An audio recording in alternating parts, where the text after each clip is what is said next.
Welcome back to my channel learners buddy. നാം ഇപ്പോൾ പഠിക്കുവാൻ പോകുന്നത് NCERT സിലബസിലെ 3-ാം ക്ലാസ്സിലെ താങ്ക് ഗോഡ് എന്ന ഇംഗ്ലീഷ് ലെസനാണ്. ആ ലെസൻ്റെ 2-ാമത്തെ പാർട്ടാണിത്. 1-ാമത്തെ പാർട്ട് കാണാത്തവരോ അതും കൂടി കണ്ടിട്ട് വേണം ഈ പറയുന്ന 2-ാമത്തെ പാർട്ട് കാണുകയോ കേൾക്കുകയോ ഒക്കെ ചെയ്യാനേ. കേട്ടോ, നമുക്ക് നമ്മുടെ പാഠത്തിലേക്ക് പോകാം. ലെറ്റസ് ലേൺ, നമുക്ക് പഠിക്കാം. The farmer knew that the watermelon was heavy and the grapes were light. കൃഷിക്കാരൻ അറിയാമായിരുന്നു തണ്ണിമത്തങ്ങയ്ക്ക് ഭാരമുണ്ടെന്നും. ഇറ്റ് വാസ് ഹെവി, അതിന് നല്ല ഭാരമുള്ളതാണ്. And the grapes were light, മുന്തിരിങ്ങായ്ക്കോ ദേ വർ ലൈറ്റ്, അവയ്ക്ക് ഭാരം വളരെ കുറവാണ്. ലൈറ്റ് മീൻസ് ഭാരം കുറഞ്ഞത്, ഹെവി മീൻസ് ഭാരം കൂടിയത്. The words heavy and light R opposite in meaning. Heavy എന്ന് പറയുന്ന വാക്കിൻ്റെ ഓപ്പോസിറ്റാണ് ലൈറ്റ് എന്ന് പറയുന്നത്. ഹെവി എന്ന് പറഞ്ഞാൽ ഭാരമുള്ളത്, ലൈറ്റ് എന്ന് പറഞ്ഞാൽ ഭാരം കുറഞ്ഞത്. So opposite of heavy is light, അല്ലെങ്കിൽ ഹെവിയുടെ വിപരീത പദമാണ് ലൈറ്റ് എന്നത്. ഭാരമുള്ളത്, ഓപ്പോസിറ്റ് ഭാരം കുറഞ്ഞത്. അപ്പോൾ ഹെവി എന്ന് പറഞ്ഞാൽ ഭാരമുള്ളത്, ലൈറ്റ് എന്ന് പറഞ്ഞാൽ ഭാരം കുറഞ്ഞത് എന്നർത്ഥം. Write the opposite of the underlined words. Underlined വേർഡിൻ്റെ ഓപ്പോസിറ്റ് നമ്മളിവിടെ എഴുതണം. താഴോട്ട് തന്നിട്ടുണ്ട്, നമുക്കൊന്ന് നോക്കാം. ഒന്നാമത്തെ എന്താ പറയുന്നത്? തിക്ക് ബുക്ക്. തിക്കിൻ്റെ അടിയിലാണ് വരച്ചിരിക്കുന്നത്. അപ്പോൾ തിക്കിൻ്റെ ഓപ്പോസിറ്റാണ് അങ്ങേപ്പുറത്ത് വരയ്ക്കുന്നത്. പണ്ട് കട്ടിയുള്ളൊരു ബുക്ക്, നല്ല കനക്കൂടുതലുള്ള ബുക്ക്. അങ്ങേപ്പുറത്തൊരു കനം കുറഞ്ഞ ബുക്കും ഉണ്ട്. ഇപ്പം തിക്കിൻ്റെ ഓപ്പോസിറ്റ് തിൻ എന്നാണ്. THICK thick, opposite thin THIN thin. Thick book opposite thin book. അപ്പോൾ തിക്കിൻ്റെ ഓപ്പോസിറ്റ് എന്താണ്? തിൻ എന്നാണ്. ദെൻ ലോങ് ജേർണി, ദീർഘദൂരത്തിലേക്കുള്ള യാത്രയ്ക്കാണ് ലോങ് ജേർണി എന്ന് പറയുന്നത്. ദീർഘദൂര യാത്രയ്ക്കാണ് ലോങ് ജേർണി എന്ന് പറയുന്നത്. ചെറിയ ഡിസ്റ്റൻസിലുള്ള യാത്രയ്ക്ക്, അല്ലെങ്കിൽ ചെറിയ ദൂരത്തിലേക്കുള്ള യാത്രയ്ക്ക് നമ്മൾ ഷോർട്ട് ജേർണി എന്നാണ് പറയുക. അപ്പം ലോങ്ങിൻ്റെ ഓപ്പോസിറ്റ് ഷോർട്ട് എന്നാണ്. ലോങ്ങിൻ്റെ വിപരീത പദം ഷോർട്ട് എന്നാണ്. ലോങ് നീളമുള്ള, ഷോർട്ട് നീളം കുറഞ്ഞ. മനസ്സിലായില്ലേ? Soft cotton. സോഫ്റ്റ് കോട്ടൺ എന്ന് പറഞ്ഞാലോ മൃദുവായ കോട്ടൺ. അതിൻ്റെ ഓപ്പോസിറ്റോ ഹാർഡ് ആണ്. അപ്പോൾ സോഫ്റ്റ് കോട്ടൺ അങ്ങനെയാണെങ്കിൽ ഹാർഡ് റോക്കാണ്. മനസ്സിലല്ലേ? സോഫ്റ്റ്, SOFT, സോഫ്റ്റിൻ്റെ ഓപ്പോസിറ്റ് ഹാർഡ് എന്നാണ്. HARD, hard. Soft opposite hard. അടുത്ത നോക്കി എന്താണ് എഴുതിയിരിക്കുന്നത്? സ്ലോ ടോട്ടോയ്സ്, സാവധാനം നീങ്ങുന്ന, സാവധാനം നടക്കുന്ന ടോട്ടോയ്സ് ആമ. അപ്പോൾ ഫാസ്റ്റാണ് റാബിറ്റ്. സ്ലോയുടെ ഓപ്പോസിറ്റ് ഫാസ്റ്റ് എന്നാണ്. Slow tortoise, fast rabbit. സ്ലോയുടെ ഓപ്പോസിറ്റ് എന്താണ്? ഫാസ്റ്റ് എന്നാണ്. SLOW slow, FAST fast. സ്ലോയുടെ ഓപ്പോസിറ്റ് ഫാസ്റ്റ് എന്നാണ്. സ്ലോ ടോട്ടോയ്സ്, അപ്പുറത്ത് ഫാസ്റ്റ് റാബിറ്റ് എന്നാണ് എഴുതേണ്ടത്. ഇനി നമുക്ക് അടുത്തത് നോക്കാം. Read the sentences. ഈ വാചകങ്ങളൊക്കെ ഒന്ന് വായിച്ചേ. The ball is round, the tables are brown. ആദ്യം പറയുന്നത് ബോളിനെ പറ്റിയ, പന്ത് ഉരുണ്ടതാണ്. ദി ബോൾ ഈസ്, ഈ പന്ത് ഉരുണ്ടതാണ്, അല്ലെ ആ പന്ത് ഉരുണ്ടതാണ്. ദ ബോൾ ഈസ് റൗണ്ട്, ഉരുണ്ട പന്ത്. അതൊരു പന്തിനെ പറ്റിയാണ് പറയുന്നത്, അതുകൊണ്ട് ഈസ് എന്ന് പറയുന്നത്. ദ ടേബിൾസ് ആർ ബ്രൗൺ, ഒന്നിൽ കൂടുതൽ ടേബിൾ ഉണ്ടല്ലോ, ഒന്നിൽ കൂടുതൽ മേശയില്ലേ, അതുകൊണ്ട് അതിന് ഈസ് അല്ല പറയുന്നത്. ദ ടേബിൾസ് ആർ ബ്രൗൺ എന്നാണ് പറയുക. The tables R. അപ്പം ഈസിൻ്റെ പ്ലൂറൽ ഫോമാണ് ആറെന്ന്. മനസ്സിലായോ? ഈസിൻ്റെയും ആറിൻ്റെയും അർത്ഥം എന്ന് പറഞ്ഞാൽ ആകുന്നെന്നാണ്. The ball is round, ball ഉരുണ്ടതാകുന്നു. Tables are brown, tables brown നിറത്തിലുള്ളതാകുന്ന പറഞ്ഞാൽ. ആറെന്ന് പറഞ്ഞാലും ഈസ് എന്ന് പറഞ്ഞാലും ആകുന്നതാണ് അർത്ഥം. പക്ഷേ ഈസ് ഏകവചനമാണ്, ആറെന്നുള്ളത് ബഹുവചനമാണ്.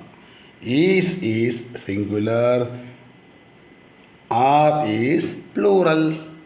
അപ്പോൾ ഈസിൻ്റെ പ്ലൂറൽ ഫോമാണ്, ബഹുവചനമാണ് ആറെന്നുള്ളത്. മനസ്സിലായോ? നമുക്ക് അടുത്തത് നോക്കാം. Fill in the blanks with is or R. Is എന്നോ അതിൻ്റെ പ്ലൂറൽ ഫോമായ ആറെന്നോ ചേർത്ത് വേണം താഴെ പറയുന്നതൊക്കെ പൂജിപ്പിക്കാൻ. ഒന്നാമത്തെ നോക്കി, ദയർ പിന്നെ ഡാഷാണ് ആനിമൽസ് ഇൻ ദ ജംഗിൾ. ആ ജംഗിളിൽ നോക്കിയേ, അതിൻ്റെ അകത്ത് 4 മൃഗങ്ങളെ കാണുന്നുണ്ട് അല്ലേ? 4 മൃഗങ്ങളുണ്ട് ഇപ്പോൾ. അപ്പോൾ ആ 4 നമ്മൾ ആറെന്നേ പറയുള്ളൂ അവയെ പറ്റി പറയുമ്പം. There are animals in the jungle എന്നാണ് നാം പറയേണ്ടതും എഴുതേണ്ടതും. അപ്പോൾ ഇവിടെ നമ്മൾ എന്തെഴുതും? There are animals in the jungle. ആ ബ്ലാങ്ക് ആയി കിടക്കുന്ന സ്ഥാനത്തെ നമ്മൾ ആറെന്ന് എഴുതും. ARE are. There are animals in the jungle. വനത്തിൽ എന്തുണ്ട്? മൃഗങ്ങളുണ്ടെന്ന്. കണ്ടില്ലേ? മൃഗമല്ല, മൃഗങ്ങളാണ്. അപ്പോൾ ഒന്നിൽ കൂടുതലുള്ളതുകൊണ്ട് ഈസിൻ്റെ പ്ലൂറൽ ഫോമായ ആറാണ് എഴുതേണ്ടത്. മനസ്സിലായോ? ഇനി അടുത്തത് നോക്കാം. The table dash made of foods. The table എന്ന ഒറ്റ ടേബിളേ ഉണ്ട്. അപ്പം നമ്മൾ എന്തെഴുതും? Is എഴുതുമോ R എഴുതുമോ? ഒരു ടേബിളിൻ്റെ കാര്യമല്ലേ പറയുന്നത്, അപ്പോൾ ഈസെന്ന് മതി. The table is made of Woods. The table is made of Woods അങ്ങനെയാണ് എഴുതേണ്ടത്. അപ്പോൾ ഈസാണ് എഴുതുന്നത്. രണ്ടാമത്തത്. മൂന്നാമത്തത് ദീസ് മാംഗോസ് ആർ സ്വീറ്റ് എന്നാണ് വേണ്ടത്. These mangoes are sweet. അല്ലേ? ഒത്തിരി മാങ്ങകളില്ലേ? അപ്പോൾ ഈസ് പറയുമോ? ഇല്ല. These mangoes are sweet. അപ്പോൾ ARE ആറാണ് മൂന്നാമത്തേത് നമ്മൾ എഴുതി ചേർക്കേണ്ടത്. നാലാമത്തെ, Raghuram dash a tall boy. Raghuram ഒരാളല്ലേ ഉള്ളൂ. രഘുറാം ഒരാളെ ഉള്ളതുകൊണ്ട് രഘുറാം ഈസ് എന്ന് പറഞ്ഞാൽ മതി.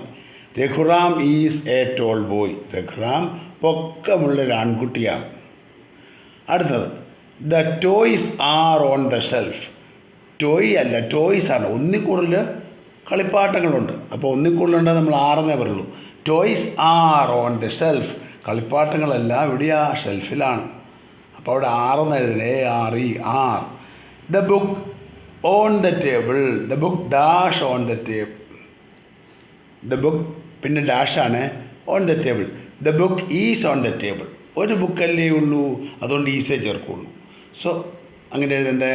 The book is on the table. ഇനി ഏഴാമത്തെ നോക്കിയേ, ദ ഗേൾസ്. ഗേൾസ് ആണ്, പെൺകുട്ടികളാണ്. ഒന്നിൽ കൂടുതലുണ്ടല്ലേ? അപ്പോൾ നമ്മൾ എന്ത് ചെയ്യും? ദ ഗേൾസ് ആർ എന്നേ പറയുള്ളൂ. The girls are at the shop. The car is on the road. Car ഒരെണ്ണല്ലേ ഉള്ളൂ, അതുകൊണ്ട് ഈസ് എന്നേ പറയുള്ളൂ. അപ്പോൾ മനസ്സിലായില്ലേ? The car is on the road. ഒന്നിൽ കൂടുതലുണ്ടായിരുന്നെങ്കിൽ നമ്മൾക്ക് ആറെന്ന് പറയാമായിരുന്നു. അപ്പം ഈസും ആറും തമ്മിലുള്ള വ്യത്യാസം എന്താണ്? ഈസ് എന്ന് പറയുന്നത് സിംഗുലറാണ്, ഏകവചനമാണ്. ആർ എന്ന് പറയുന്നത് ബഹുവചനമാണ്, അല്ലെ പ്ലൂറലാണ്. അതുകൊണ്ടാണ് നമ്മൾ ഇങ്ങനെ ഫില്ല് ചെയ്യുന്നത്. മനസ്സിലായോ? ഇനി നമുക്ക് അടുത്തൊന്ന് നോക്കാം. ഇതൊരു പോയമാണ്, ഒരു കവിതയാണ്. Let's listen. നമുക്കൊന്ന് കേൾക്കാം. ആച്ചു. ഒരു തുമ്മുന്ന വെച്ചേ കേട്ടോ, ആച്ചു. അപ്പോൾ അത് നമുക്കൊന്ന് വായിച്ചു നോക്കാം. എന്താണ് ആച്ചു എന്ന് പറഞ്ഞിരിക്കുന്നത്?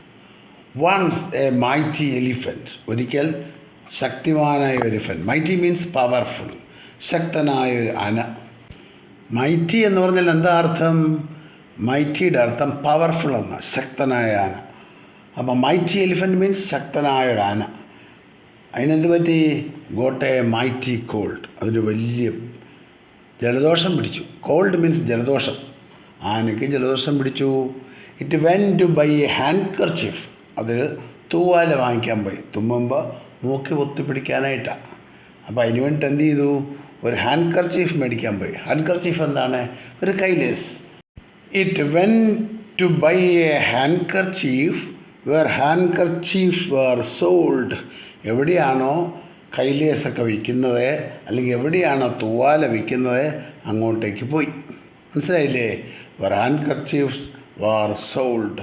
അത് വിൽക്കുന്നിടത്തേക്ക് പോയി. A hankie for an elephant. Sales girl was surprised. Sales girl ഉണ്ടായിരുന്നു. അതിനങ്ങ് അത്ഭുതമായി. ആ കുട്ടി അത്ഭുതപ്പെട്ടു. അത് ചോദിച്ചു, a hankie for an elephant. ആനയ്ക്ക് തൂവാലയോ എന്ന് ചോദിച്ചു. അവൾ അത്ഭുതപ്പെട്ടു. സർപ്രൈസ്ഡ് മീൻസ് അത്ഭുതപ്പെട്ടു. Sorry sir, but we don't have a handkerchief that size. Sorry കേട്ടോ, ഇവിടെ അത്രയും വലിയ ഹാൻഡ് കർച്ചീഫ് ഇല്ല എന്ന് പറഞ്ഞു. എന്താ പറഞ്ഞത്?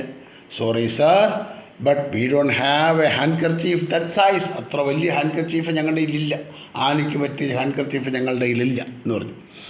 ആച്ചു സഡ് ദ എലിഫൻറ്റ്, ആനയ്ക്ക് അപ്പോഴും തുമ്മൽ വന്നു. ആച്ചു സഡ് ദ എലിഫൻറ്റ്, ആന പറഞ്ഞു ആച്ചു, തുമ്മി. And shook his mighty head, അത് തലയാട്ടി, അതിൻ്റെ ശക്തിയുള്ള തല ഇങ്ങനെ ആട്ടി. മൈറ്റി വലിയ തലയുണ്ട്, അങ്ങോട്ട് ആട്ടിയിട്ട് പറഞ്ഞു forget about the handkerchief. ഹാൻഡ് കർച്ചീഫിൻ്റെ കാര്യങ്ങൾ മറന്നേക്കൂ. Give me a sheet instead, പകരം എനിക്കൊരു ഷീറ്റ് താ, ഒരു ബെഡ്ഷീറ്റ് തന്നാൽ മതി. അതാ പറഞ്ഞത്, ഒരു ഷീറ്റ് തരുമെന്ന് പറഞ്ഞു. മനസ്സിലായില്ലേ?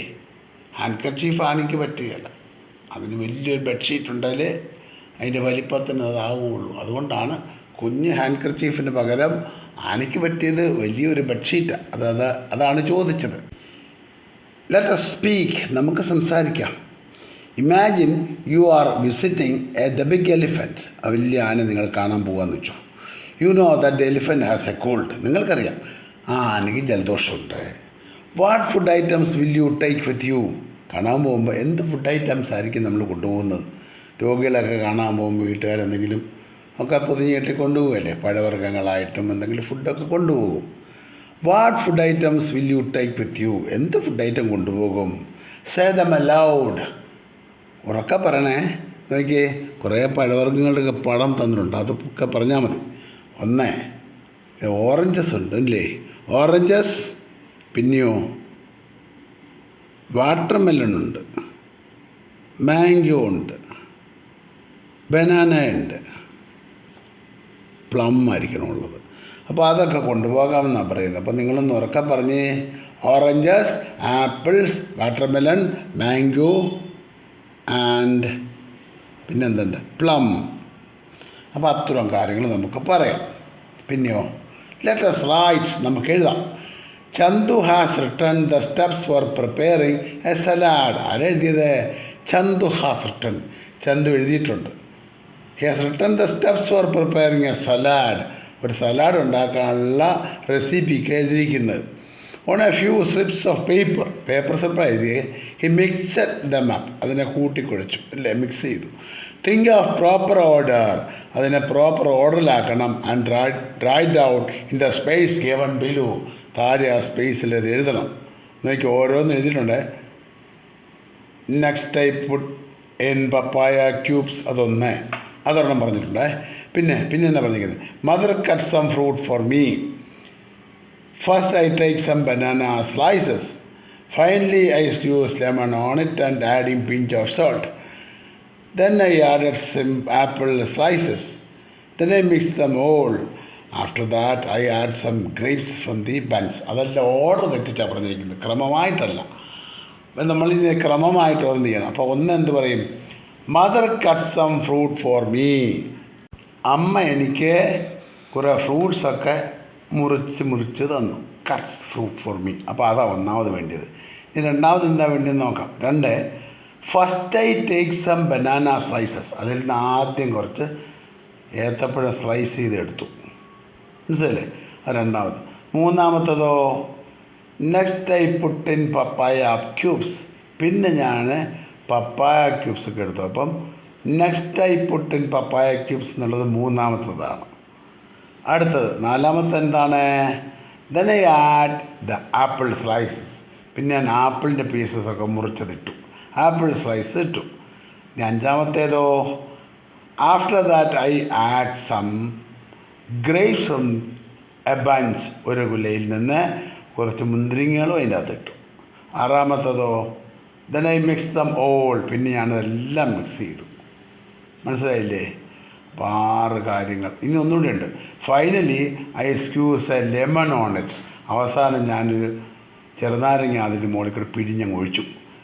Squeeze A lemon on it adding A pinch of salt. അല്പം ഉപ്പും കൂടെ ചേർത്തു. അങ്ങനെയാണ് സലാഡ് ഉണ്ടാക്കുന്നത്. മനസ്സിലായില്ലേ? അപ്പം എങ്ങനെയാണ് എഴുതേണ്ടതെന്ന് നിങ്ങൾക്ക് മനസ്സിലായി കാണുമല്ലോ അല്ലേ? നമുക്കിനി അടുത്തത് നോക്കാം. Let us explore. Find fruits in the grid given below. താഴെ ഗ്രിഡിലെ കുറച്ച് ഫ്രൂട്ട്സിൻ്റെ പേര് കൊടുത്തിട്ടുണ്ട്, അത് നമുക്ക് കണ്ടുപിടിക്കണം. അത് കണ്ടില്ല എഴുതിയിരിക്കുന്നത്. അതിൽ നിന്ന് തന്നിരിക്കുന്ന mango, papaya, grapes, banana, guava, plum, peach, pear എന്നൊക്കെ ഇതിൻ്റെ അകത്ത് എഴുതി ചേർത്തില്ലേ, അത് ഈ അക്ഷരക്കൂട്ടങ്ങളിൽ നിന്ന് കണ്ടെത്തണം. നമുക്കേ അതൊന്ന് വരച്ച് ചേർത്ത് കാണിക്കാം കേട്ടോ. അത് കണ്ടില്ലേ, അതെല്ലാം വരച്ചിട്ടുണ്ട്. മാംഗോ ഉണ്ട്, പപ്പായ ഉണ്ട്, ഗ്രേപ്സ്, ബനാന, പിന്നെയോ ഗുവാവ, പ്ലം, പീച്ച്, പിയർ, അതെല്ലാം ഇവിടെ ഞാനിവിടെ മാർക്ക് ചെയ്തിട്ടുണ്ടോ നോക്കി നിങ്ങൾക്ക് ബുക്കിൽ മാർക്ക് ചെയ്യാം. മനസ്സിലായില്ലേ? ഫസ്റ്റിലെ കണ്ടോ പിയർ എന്നാ, താഴേക്ക് PAR, പിയർ റൗണ്ട് ചെയ്തിരിക്കുന്നത് കണ്ടോ, ഓവൽ റൗണ്ട്. അതിൻ്റെ അടുത്ത് മാംഗോ എന്ന് എഴുതിക്കുന്നുണ്ടോ താഴേക്ക്. അത് കഴിഞ്ഞാൽ പിന്നെ പപ്പായ എന്ന് എഴുതിയിട്ടുണ്ട് വശത്തേക്ക്. താഴെ ഗ്രേപ്സ് എന്നുണ്ട്, GRAPS, കൂടെ ചേർത്ത് വേണം റൗണ്ട് ചെയ്യാനായിട്ട്. അതിൻ്റെ താഴെ ബനാന എന്ന് എഴുതിയിട്ടുണ്ട്. അതിൻ്റെ താഴെ പീച്ച് എന്നിരിക്കും, PACH. ഏറ്റവും താഴെ PLUM, പ്ലമ്മും എഴുതി ചേർത്തിട്ടുണ്ട്. അപ്പോൾ നിങ്ങൾക്ക് എളുപ്പമായില്ലേ പഠിക്കാൻ?